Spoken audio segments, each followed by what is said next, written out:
Are you ready to become a better investor? This is Andrew Stotz of A Stotz Investment Research to present our academic style research. Today's topic is the 10 best and worst days in Korea. This follows on from our work we've done on 10 best days across the world, also looking at clustering of best and worst days, and then looking at the 10 worst days.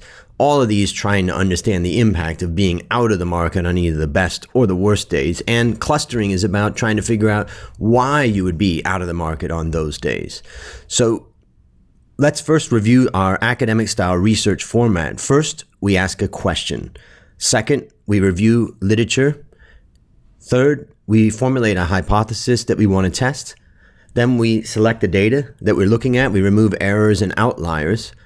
And then we determine our methodology of how we're going to test this. We're going to then analyze our results and then think about how we can improve investment decisions from it. So let's go through this. The first question is, how much can good or bad market timing gain or pain you? So the question is, what impact would missing the 10 best return days in a 10-year period have on terminal wealth? What impact would missing the 10 worst days in that same period have on terminal wealth?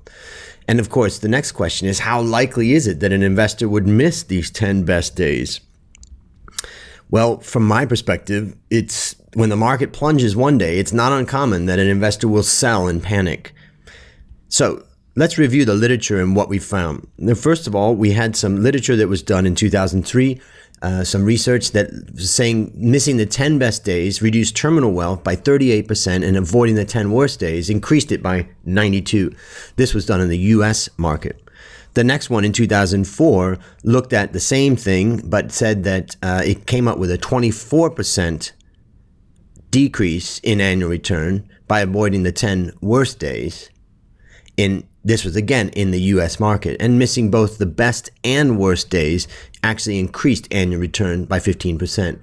Of course, who would miss the exact best days or the exact worst days? Nobody would. And that's part of what makes this review of literature a little bit questionable when we look at the way that they've done it, which is saying that they've looked at just the 10 best and the 10 worst.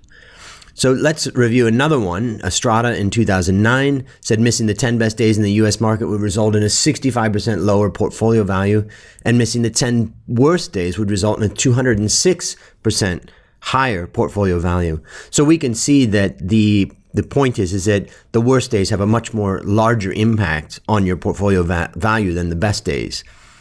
And Estrada also looked into the emerging markets and came up with 69% lower portfolio value for the 10 best days, and then a much higher 337% portfolio value if you miss the 10 worst days. And this is because the emerging markets are so much more volatile. And then Faber in 2011 found that 60 to 80% of the best and worst days occurred in declining markets. So if you could time the market, then it's best to be out of declining markets.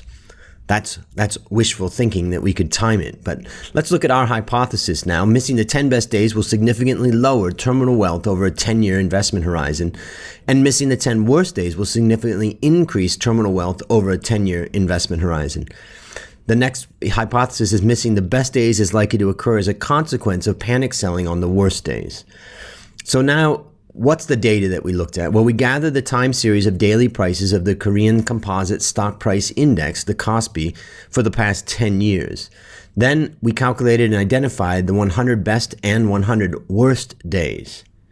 From this, we looked at our method, which we invested in the market but removed 10 randomly selected days out of the 100 best and 100 worst days. Now, we randomly select 10 out of 100 best or worst days to make it more realistic.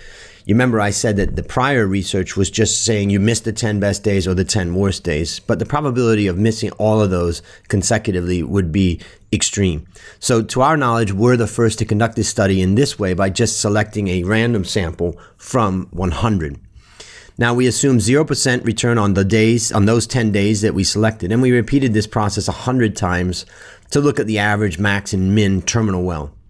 We compared the outcome to a buy and hold strategy, and then we plotted the 100 best to 100 worst days to see the likelihood of an investor missing the 10 best days. This is part of the clustering, which we'll look at. So how could we diagram this? Well, let's say that we have one selected best or worst day. We'll call that day 0. The investor sells the position at this price, which is the closing price the day before, and then gets back in at the closing price of day 0. Now, what we see when we do the random samples is we see a chart that looks like this. We can see a minimum of 109 and a maximum of 131 in Korea. So first thing we can see is this chart is almost flat. So over that 10-year period, it's been a pretty poor performance by the Korean market. Now, if we take the average of those 100 simulations, we come up with 168. So now the next question is, so the buy and hold strategy gives you a 68% return. So you'd end up with 168 if you put 100 in at the beginning. Now let's look at if you missed the 10 best days out of that period. You'd start with 100, and instead of ending up with 168, you'd only get 123, which means you've missed 67% of the total gain. Now, if you missed the 10 best days, the 10 worst days out of this, what would happen is that your return would balloon up to 241 instead of 168, which would be more than 100% increase in your gain. So again, we see that the impact of the worst days is more powerful than the impact of the best days. So now let's ask the question about clustering. The best days we can see tend to be clustered around worst days. The point of this is that if it's clustered, it means that you could be panic selling, and then the next day would be one of the best days. We can see only a small number of cases where there's very little or no relationship between worst days and best days, but most of the time we see this clustering. So let's look at the action that we can take from this. Missing only the 10 best days in Korea over the last 10 years seriously hurt terminal wealth. On average, you miss 67% of the gain, but could miss as much as 87%. Now, missing only the 10 worst days during 10 years increased your terminal wealth significantly. On average, you gained 107% more compared to a buy and hold portfolio. So we also found that the best days tended to cluster around the worst days. So panic selling on the worst days could therefore result in missing the best days.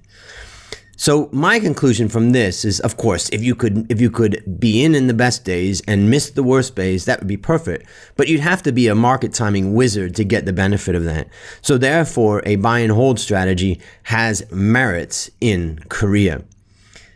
Thank you for listening. This is Andrew Stotz from Become a Better Investor. Know it first when we come out with research. Get access to additional research and articles, and get your free membership and newsletter by going to this website, becomeabetterinvestornow.com/join. See you there.